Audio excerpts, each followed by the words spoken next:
Aku membaca 100 buku dan ini 3 tips efektif dalam membaca buku. Aku kuliah di bidang pendidikan dan di sana aku membaca banyak banget buku dan aku sadar bahwa ada beberapa hal yang membuatku lebih efektif dalam membaca buku. Membaca yang aku maksud di sini bukan hanya membaca dengan cepat, tapi lebih efektif. Beda loh ya antara cepat dan juga lebih efektif. Lalu bagaimana caranya? Apa bedanya dengan kita membaca cepat dengan efektif? Kenapa membaca cepat tidak terlalu baik untuk kamu? Dan hingga di akhir video, kamu akan bisa membaca dengan efektif lagi, bukan hanya dengan cepat. Karena itu kan lagi ramai banget tuh, baca cepat, 100 buku dalam setahun dan semacamnya. Efektif di sini kamu itu bukan cuma membaca doang, tapi kamu paham apa yang kamu baca dan kamu nggak gampang lupa apa yang kamu baca. Kamu ingat isi buku yang kamu baca dan kamu bisa lebih enjoy dalam membaca buku. Aku buat video ini karena aku dalam misi membuat 100 orang lebih berkembang dan juga lebih produktif meskipun 1% setiap hari via YouTube ini. Kita masuk poin yang pertama. Cara terbaik untuk membaca lebih efektif adalah kamu harus memiliki alasan yang kuat kenapa kamu membaca buku tersebut. Salah satu cara terbaik untuk membaca lebih efektif adalah dengan punya alasan yang kuat kenapa kamu membaca buku tersebut. Pernah gak sih kamu ngerasa bosen atau gak semangat ketika membaca buku? Aku sering banget ngalami hal tersebut dan kamu mungkin merasakan hal tersebut juga. Sampai akhirnya aku sadar kalau alasan kenapa kita membaca buku itu penting banget dan itu paling penting. Kalau kita nggak punya alasan yang kuat, kita tuh jadi gampang untuk malas dan susah untuk kelarin sebuah buku karena kita nggak punya alasan yang kuat. Aku pernah punya pengalaman. Waktu itu aku lagi baca buku sejarah kalau nggak salah ya. Jujur, awalnya tuh aku emang nggak terlalu tertarik sama topik sejarah. Bukan sejarah itu buruk ya, tapi bagi aku pribadi. Tapi karena aku punya tugas sekolah, aku tuh terpaksa untuk membaca buku tersebut. Dan kamu tahu hasilnya? Hasilnya aku ngerasa bosan dan aku nggak bisa fokus. Akhirnya aku nggak ngerti apa-apa dari buku yang aku baca. Tapi beda ceritanya kalau aku membaca buku sesuai dengan minat dan juga tujuan aku. Sebagai contoh, waktu aku lagi tertarik dengan dunia bisnis dan juga pengembangan diri, aku nemuin buku yang bisa ngebantu aku lebih ngerti dalam tentang topik tersebut. Setiap kali aku baca buku tersebut, aku ngerasa lebih semangat dan juga aku bisa lebih fokus dalam membaca buku itu. Aku jadi lebih mudah untuk menyerap informasi dan juga menerapkannya di kehidupan sehari-hari.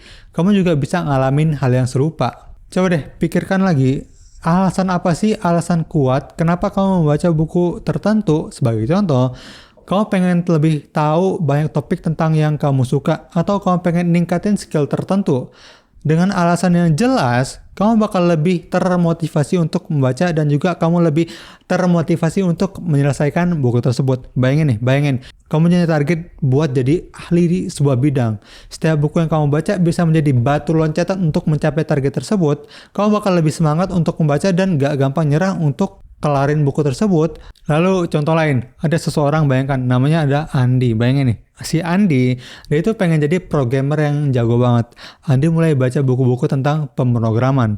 Awalnya dia emang ngerasa sulit dan juga membosankan membaca buku tersebut, tapi karena dia punya tujuan yang jelas, goals dia tuh jelas, gue tuh pengen jadi programmer yang hebat. Nah, si Andi itu bisa tetap semangat dan juga terus belajar karena dia punya alasan yang kuat. Nah, sekarang karena dia terpaksa, dia punya alasan yang kuat, dia tuh bisa menjadi programmer yang handal dan itu berawal dari alasan yang kuat. Kamu bisa kayak Andi tadi, asalkan kamu punya tujuan yang jelas, why kamu itu harus kuat.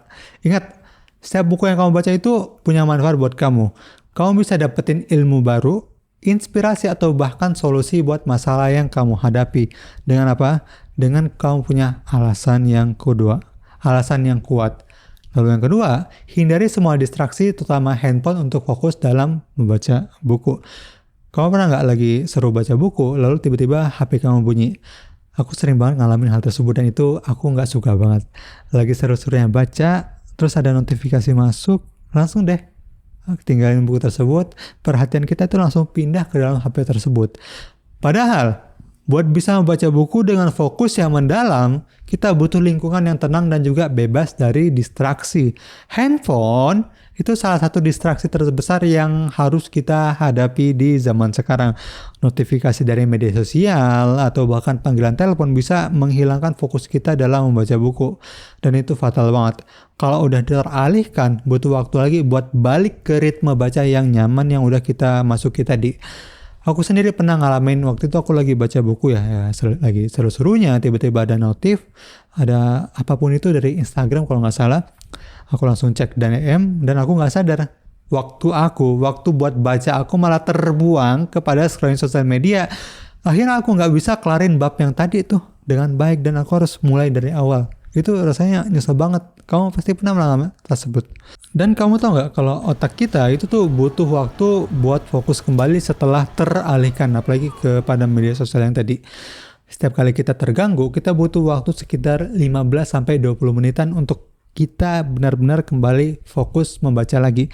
Bayangkan, kalau ada 1 jam kamu terganggu, berapa banyak waktu yang udah terbuang untuk scrolling doang. Makanya penting banget nih buat kita untuk menghindari distraksi saat membaca buku. Lalu kamu mungkin bertanya gimana caranya? Yang pertama, matikan notifikasi HP. Ini penting banget. Matikan notifikasi HP saat lagi membaca. Kalau perlu, aktifkan mode pesawat atau yang mengurangi gangguan dari notifikasi yang gak penting, kamu lakukan aja itu.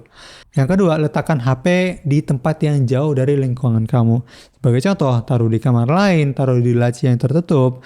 Dengan begitu, kamu itu nggak gampang untuk tergoda buat cek HP setiap kali ada berbunyi. Yang ketiga, buatlah lingkungan baca yang nyaman dan juga tenang. Pilih tempat yang jauh dari keramaian dan juga suara bising. Kamu bisa baca di kamar, perpustakaan, atau tempat lain yang menurut kamu itu nyaman untuk kamu lakukan.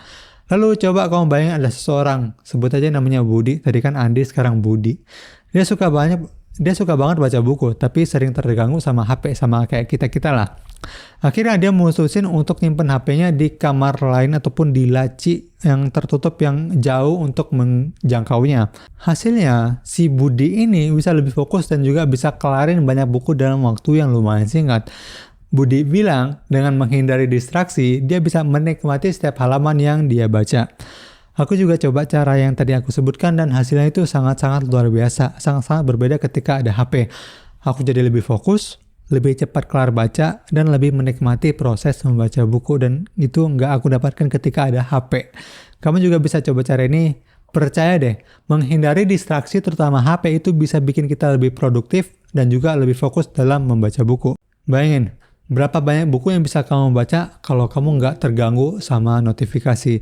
Berapa banyak pengetahuan dan inspirasi yang bisa kamu dapatkan? Membaca dengan fokus mendalam itu enak banget dan itu bikin kita lebih bisa paham dari isi buku yang kita baca. Kamu nggak akan nyesel buat coba cara yang tadi aku sebutkan. Lalu selanjutnya, membaca 1 buku sebanyak 3 kali itu jauh lebih baik daripada membaca 3 buku sebanyak 1 kali. Kamu tahu nggak kalau membaca buku berulang kali itu lebih baik daripada membaca buku cuma sekali doang. Aku dulu nggak nyangka, tapi setelah mencobanya, aku benar-benar merasakan manfaatnya dan kamu juga wajib melakukan hal tersebut. Ketika kita membaca buku sekali, kita mungkin mendapatkan gambaran besar dari buku yang kita baca. Tapi banyak detail penting yang mungkin kita lewatkan hanya karena kita membaca buku cuma sekali baca. Pernah nggak kamu kelarin baca buku tapi masih merasa bingung ataupun ada yang banyak yang nggak kamu ingat? Aku sering banget ngalami hal tersebut dan itu tuh membuat aku lebih kayak, ngapain aku baca buku? Tapi ketika aku mencoba membaca buku yang sama untuk kedua kalinya, aku menemukan banyak hal baru yang sebelumnya aku kelewat. Sebagai contoh, ada ide atau konsep penting yang ternyata sangat berguna, tapi aku nggak terlalu memperhatikan waktu pertama kali membaca buku tersebut. Dan ketika aku membaca lagi, aku jadi lebih paham dan bisa menerapkan ide itu di kehidupan sehari-hari. Membaca 1 buku sebanyak 3 kali itu bikin kita lebih mendalam dalam memahami isi buku. Kamu bisa benar-benar mengerti maksud dari penulis dan mengingat lebih banyak informasi cuma karena apa? Kamu mengulangi dan juga mengulangi. Baca ulang juga bisa membantu kita menghubungkan ide-ide yang sebelumnya kerasa terpisah. Kamu bakal lebih paham dengan struktur dan alur pikir dari buku tersebut karena kamu mengulangi buku yang kamu baca. Aku punya pengalaman pribadi yang membuktikan hal tersebut. Waktu itu aku baca buku tentang self-development lah kurang lebih.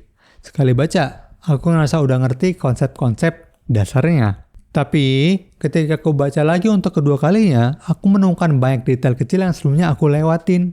Hal-hal kecil ini ternyata sangat membantu dalam proses pengembangan diri, dan itu sangat-sangat aku sayangkan kalau aku cuma baca sekali baca doang.